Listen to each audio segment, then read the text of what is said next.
Note 6. The power that sages have always used. We sages take an oath periodically. For myself, I do the following. Will always be in the present, always available for the present. We don't talk when we do this. We don't have to. Our thoughts are projected, and when they can be heard just like words can be when we talk. This is a cardinal oath for us. Even though we are not bound by the time factor, we know that the power that lies in the now point, which is your current living point. The point from which your life unfolds just as you want it. The point where you can choose to travel in an entirely different direction.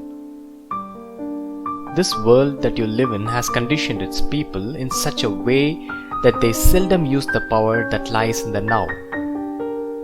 Either the past abducts them, or the future keeps them hostage. They seldom return to the present, forgetting that it is a present, a gift. When you are in the present, you make yourself a present for others. They feel good about themselves and you by their presence. This helps you with the golden rule.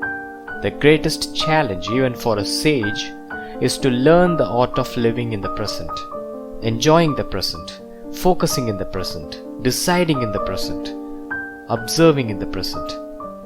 All this in its purest form, meaning not mixing the past, present and the future together when living in the present.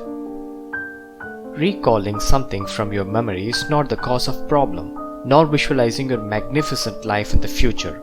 The question is, on what purpose do you go and visit these places? Do you go to your past to live that painful experience again in the present? Do you think about your past failures regularly? Are you once more embarrassed when you recollect in your memory that moment when you faced that humiliation?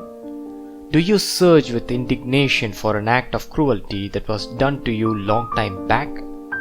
Do you imagine yourself failing miserably in that venture you are going to start next week? Or do you marry your past to your future by thinking that your past flaws, mistakes and bad experiences are going to repeat themselves in the future? These experiences are felt in the now and uproot all your positive energy that are supplied to you in the now. Instead of experiencing the now, people have this tendency to experience that bad past or a future they imagine to go awry.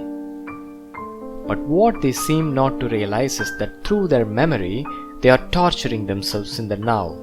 We sages have known from time immemorial that all the feeling of powerlessness in all the worlds we visit arise not from the real problem most of the time, but from reliving or pre-living your thoughts.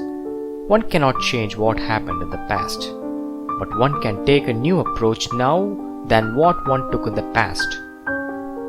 People who have become spiritually mature focus on the moment and they fully live in the now.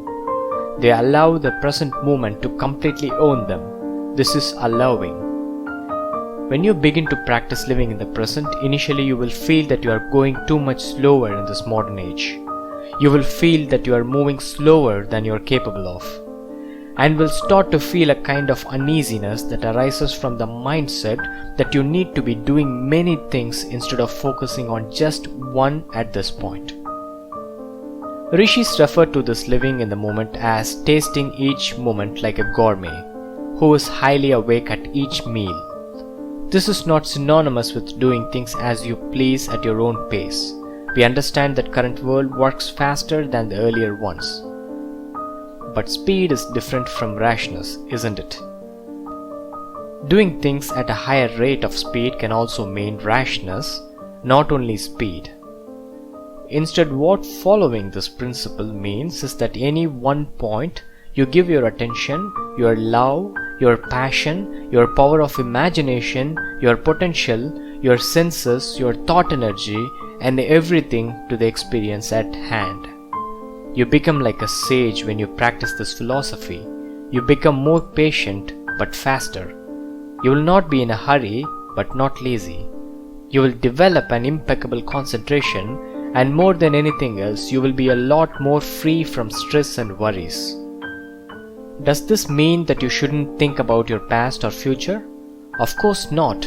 The only moment where you have the ability to think about your past or your future is your present moment, and that too only for planning your future or reviewing something about your past.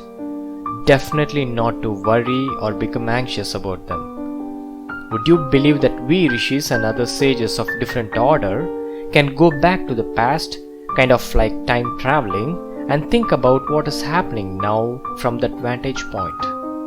We can do the same with the future too, but for you it's only the now. It's easier than what we do here. Always, once you have planned or reviewed a plan or an idea, just forget about them and enter the next stage, the execution stage.